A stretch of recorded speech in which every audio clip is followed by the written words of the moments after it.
Hi there, it's Kevin with RogueDeckBuilder.com here with this week's episode of Market Monday. Even though it's Tuesday, we got back late Sunday night from GP Vegas and decided to take a day off from even the YouTube when I got back, just way too out of it to record videos. So it's Tuesday now, and we're going to talk about our GP experience as far as the market is concerned. In fact, I wish I would have focused more on this aspect of it while down at GP Vegas, because as many of you know, the competitive side of Magic, as well as just playing Magic, I am in kind of a blah mode. I don't really like Modern at the moment. Standard has been so weird with all of its rotations with the bannings, and Commander and that sort of stuff is just not my cup of tea at the moment. Actually did, a funny thing about that, I did play in a Commander tournament. Oh wow, never again. Never again. Let's talk about degeneracy in the four-man pod. No one cares what anyone's doing. Everyone's just trying to go out as all out as possible. And yep, that was my experience with that. Played in a lot of side events. I didn't do any of the main events, and did play in the PTQ, sealed PTQ. Wish I would have played in the standard PTQ, because the sealed PTQ, my pool is pretty meh. But anywho, what we're going to talk about specifically for the market is what we did at the GP Vegas to kind of pay for the trip, help pay for the trip as far as cards are concerned. We, of course, own a shop. We're here at Gone Rogue Games, and so we do have access to cheaper cards than most people do by being able to buy people's collections and then pay for it through store credit and other methods. So, but we still have the same kind of disadvantage that anyone else does when we try to sell online, and which is either eBay and TCG Player being the only two outlets that are really worth it. And you get killed by the fees. And so Grand Prix are a really, really good opportunity for a smart trader to sell their cards to either pay for events or just to make some cash. And it actually beats out TCG and eBay if you do it right. So Zach, what did we do day one? Day one, we pretty much walked around, looked at prices, saw what was going on. You know, we played in some events, but we also just walked around and just grabbed buy lists from everybody. Yep, so that's the key. You need to shop around. The prices on cards are going to fluctuate. I would say even some cards like $4 to $5. I remember the spread on Liliana was quite large. Some giving around 16. Yeah, around for 16. Liliana. We found a buyer for 23. And the funny thing about that is we just checked, it's actually going up right now. So we'll talk about why we chose those specific cards in a second. But we just looked at eBay as well as TCG Player, and if we wanted to actually sell them right now, we'd have to sell around 25, and then the 11% fees, give or take, would have really cut into that and would have been below 23. And the 23 we got was cash right on hand, which, I mean, if you want that, you have to sell low usually. But Grand Prix, everyone doesn't understand that Grand Prix are not a selling point for vendors. They're a buying point. And that I learned that from when I used to travel with Cool Stuff, is they brought a ton of cash with them and a bunch of empty suitcases that they plan to fill with singles. So it's not the other way around. They didn't bring suitcases full of cards to sell at the venue. They brought suitcases full of cash to trade for cards to then sell online or just to stock back up for their stores. So if you really look around, and don't be afraid to kind of haggle or bargain with most vendors. Most vendors will actually give you more than what they're offering you, because they are desperate just to turn some of that cash into actual cards. And we were able to find a very, very good buyer for the Battle for Zendikar, Oath of the Gatewatch, Shadows of Innistrad, and Eldritch Moon. And I think we made out pretty good, wouldn't you say? I think we really did, yeah. Especially on some of the cards that we were able to get rid of, like Dark Salvations and Crypt Breakers and things like that have already gone back down from the zombie kind of buying surge.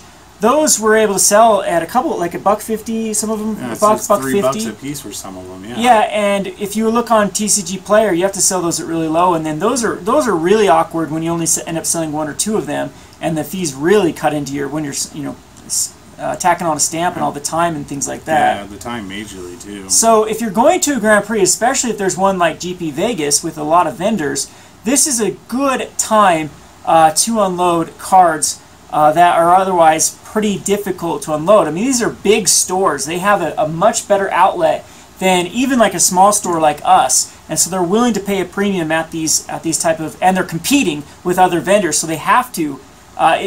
They always beat their buy list. I noticed that. Yeah, they definitely will. I mean, talk to them, get to know them. You know, really just communicate with them. I mean, a buyer's just like anybody else, and you just gotta communicate, get to know them a little bit, and see what you can get. That's really what you got to do. Yeah, don't be afraid to haggle either. I mean, don't be annoying or obnoxious. That will get you thrown out faster than anything. Well, not thrown out, but you know, like get out of my. Still. Yeah, but yeah, if you really do like, oh, I'm looking for this, looking for this. Also, I talked about this before when I was a player, not a store owner, and I didn't have access to cheap sleeves. Last GP Vegas, if you go the last day, they want to get rid of all of their sleeves. They don't want to pack those up. A lot of them have to be packed up and shipped back to wherever they were, because a lot of these places flew.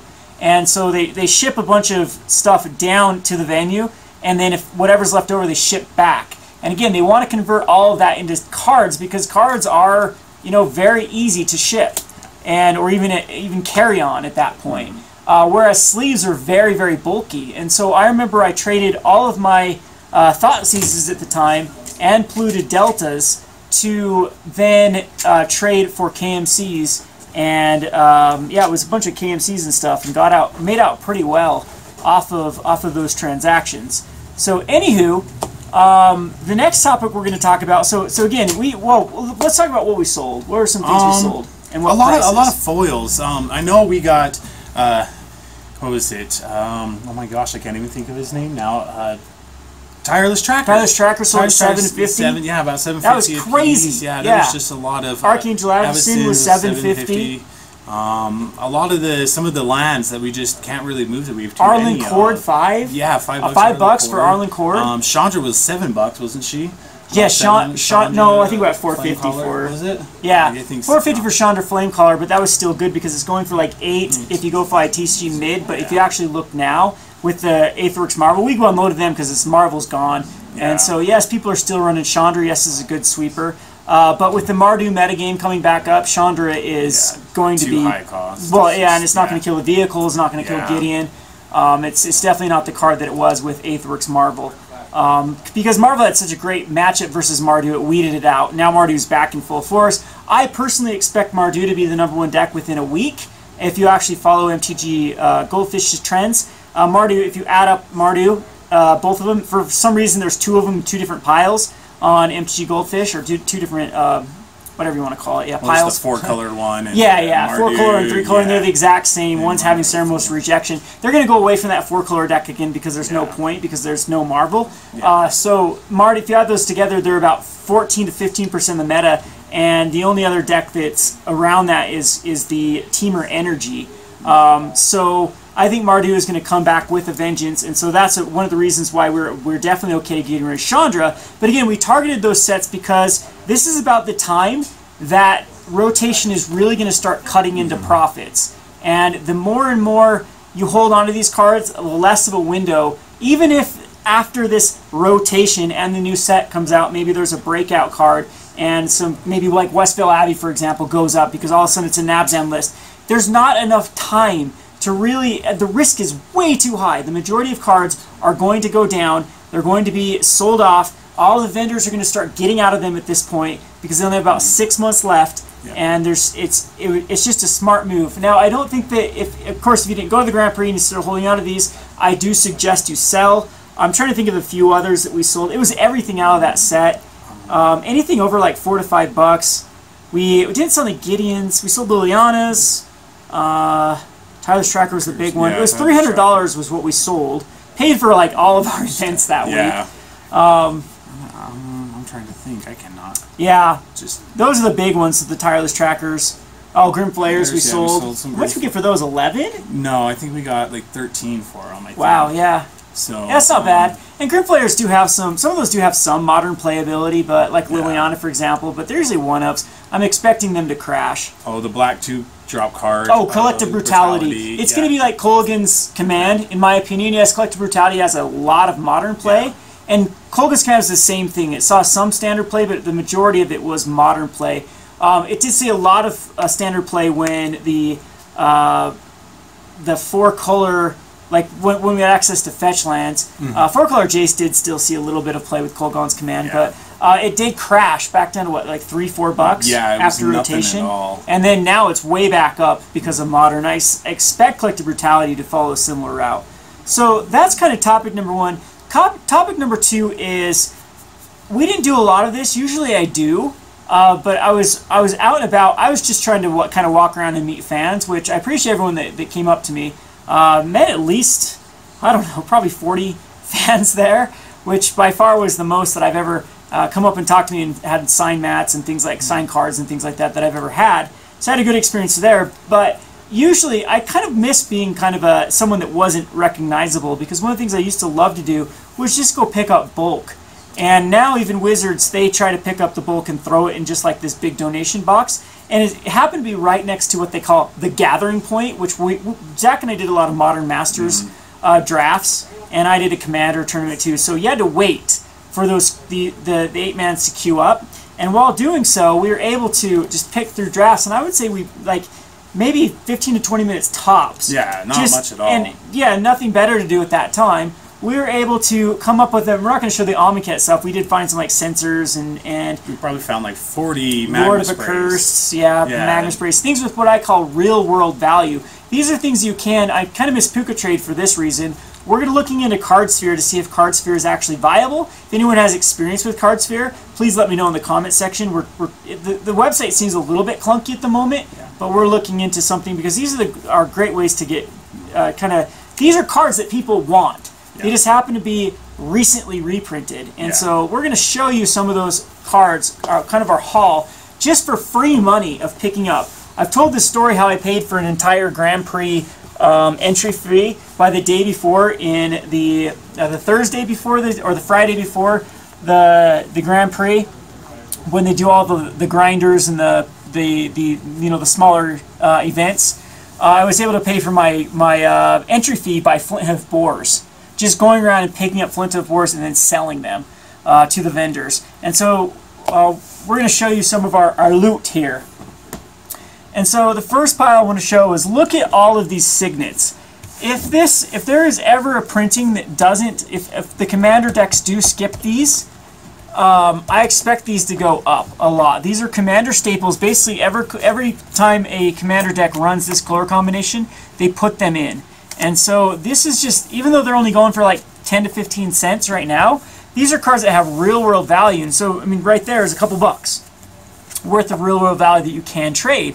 And as a store like us, we were actually starting to get really low on these, because Commander is by far our most played format here at our store. The next is Burning Tree Emissaries. Again, these are like, I think they're going for 20 cents a piece right now, about that. But this card was a $2 card before it got downshifted to a common. And yeah, it was a $2 card though at one point, and it actually held its value pretty well until this reprinting. Another one is, even though this has been reprinted a ton, Electromancer is a 4 of in one of the, or 3 to 4 of in one of the best decks in Modern right now, in Storm. As well as Explore has been there before. People play this in Scape Shift every now and again. This was a card that also had over $1 price tag at one point. It got, I believe, I don't remember if it was a common or it was an uncommon. I'll have to check on that. But at one point that was an expensive card. Same thing with Magma Jet. It has real world value. People play this in Modern, in decks every now and again. It's usually, I like to play like a 1 of in Scred. It's actually really nice with Chandra to hit a Magma Jet off the +2 mana, and then be able to scry to set up your next hands, as well as kill off something.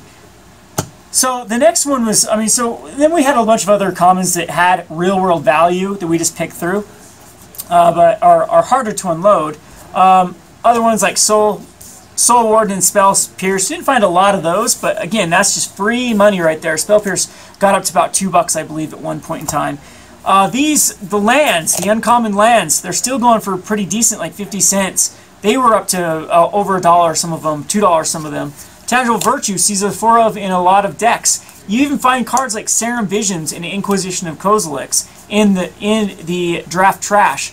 Or like Unburial Rites. A few other uncommons, like the Rux War Monks have been worth money before, and Flinching Courage has. Is It Charm? Terminates. This got up to like $5 at one point in time. Wall of Denials are $2. Sin Collector is a huge breakout card right now in Modern. It's starting to hit a lot of the Death and Taxes lists. And you'll even find it in, like, I've seen it in Death Shadow, the Abzan Death Shadow lists, running them before. Lingering Souls, another huge breakout card. Up another Inquisition. These were just found in the draft pile. There's another, two more Serum Visions. Molten Rains, these were $2-3 at one point. Pyroclasm's been reprinted a lot. It's a $4. It got up to like $8, didn't it? It was like a $10 card for Infect. Crazy. Yeah. 3 Might of Crosses. Harmonizes were worth money. Again, more Molten Rains. Anthem, this was a rare that got downshifted. And then Compulsive Researches. These have been worth money at some point in time. You even find foils in the draft trash. A Ghostly Flicker, a Sylvan Ranger, a foil Selesnya Signet, a foil Land, a foil Vampire Nighthawk, a few other, a foil BT, and a Goblin Electromagnetic Explorer. All of those were just in the draft trash. And we were getting like second, third pick-throughs. There was a lot of other people just that were kind of camping the area. Again, this was like not a lot of time tops of what we went through it. We even found some rares, some money rares, and a bulk mythic and a bulk rare, but still, it's just free money. So these are little, like, for Market Monday, that's what I like to do, is just try to give people some real-world examples of how I've been able to manage a good collection. If you go back to some of my archives, I have had an entire collection stolen at one point and was able to recover just from savvy trading and just being smart with everything. So, last but not least on the Market Monday, as everyone likes that we talk about this. I'm not going to talk about it in depth right now because I'm going to let the metagame kind of adjust a little bit. I think that what I'm doing right now is I'm trying to run an entire gauntlet. Yesterday I was playing Fevered Visions on MTGO. Today I've been playing a Seasons Past deck. I'm going to try a white black exile list. Trying to just figure out kind of the gauntlet and what works against the gauntlet. But what I've been seeing while playing those is a lot of green-black energy, a lot of Mardu, and a lot of the Teamer energy. Some green-red energy mixed in here and there, but tons of Mardu and green-black. Now, I don't like Mardu as a spec because I think the deck is dead after rotation. Mardu is all about getting an aggressive start with something like Toolcraft Exemplar, and then followed up with a really good mid-game with Archangel Avacyn and Gideon. Well, both of those rotate, so I don't think that it's in your best. I don't think that it's within reason to invest at this point in Mardu, even if it becomes a tier 1 deck again. You could say maybe Toolcraft Exemplar could go back up, but I think losing Thraben Inspector is going to be a bigger deal than we think. I think that most of the artifact strategies, the aggressive artifact strategies, are going to go back to red-black. And so you might look at some of those type of decks and say, okay, it could be a good time to invest in red-black. However, it's an unknown quantity. One thing that is really known is green-black is here to stay. Alright, so here are my picks for this week. So coming at number 3, I've seen these in a ton of sideboards as well as main in vehicles, even in the green-black, even in the rug energy decks, is Aethersphere Harvester. This deck is such a great card, or this card is such a great card at stabilizing against the aggressive lists like zombies. It doesn't die to either Fatal Push or Grasp of Darkness. It does die to Fatal Push once they get Revolt, but I've been seeing a ton of these Aethersphere Harvesters everywhere. The other card, speaking of vehicles, which I've been seeing, I think the price tag for this is under $1 to $1.25. And I think that this, since it is out of Aether Revolt, has a lot of room to grow. Yes, Fatal Push is holding a ton of the value from this set, but I think that this card is a great card. The next card I want to talk about is Sky Silver and Consul's Flagship. In a mid-range type list, when you're fighting like Teamer versus zombies versus Mardu versus all these type of mid-range creature decks, I'm finding that Sky Silver and Consul Flagship is doing about as good of job as Glorybringer does. It's a very aggressive card, doesn't die to Grass, doesn't die to Fatal Push. It's very easy to crew with Tireless Trackers, and once you get like the Grim Flayer or the anything off of like Rishkar Winding Constrictor type combo, there is a ton of Rogue Refiner can crew it. It seems to be that a lot of cards are liking the Sky Silver and Consul Flagship over Heart of Quran in those type of lists. because Heart is just as hard to crew, and it comes down on a turn that they don't really want it. They want to be establishing the creatures. And so these I've been seeing in sideboards and main boards everywhere. And I think that $2 Mythic is just destined to go up. And this card I've spec'd in before and kind of got burned on it because I really thought the green-black energy was going to be the deck to beat. Well, it might be its time to shine. And this is Glint Sleeve Siphoner. You see it even further from green-black energy. You actually see this as a enabler in a lot of decks that are just as the way to... We saw it in a red-black Eldrazi list a while ago, and I think that this is just a very, very powerful card. Really, really good with the snake, as you get to draw a card every time it attacks because it will add the 2 energy rather than just the 1.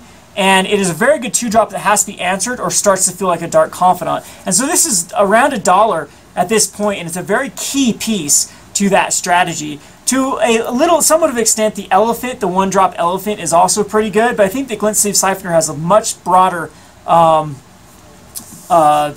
where it can be played. I like it even in a teamer, or not a teamer, a Sultai aggro list. So these are my 3 picks for this week to keep an eye out and maybe look for the future, even for rotation. I think they're the safest cards that I can come up with. Looking forward to your comments in the comment section below of what your picks are for this week, and I hope you liked this live Market Monday. If you didn't, we'll be back to the old format next week looking at Modern and Standard. It's been Kevin with RogueDeckBuilder.com. Thanks for watching.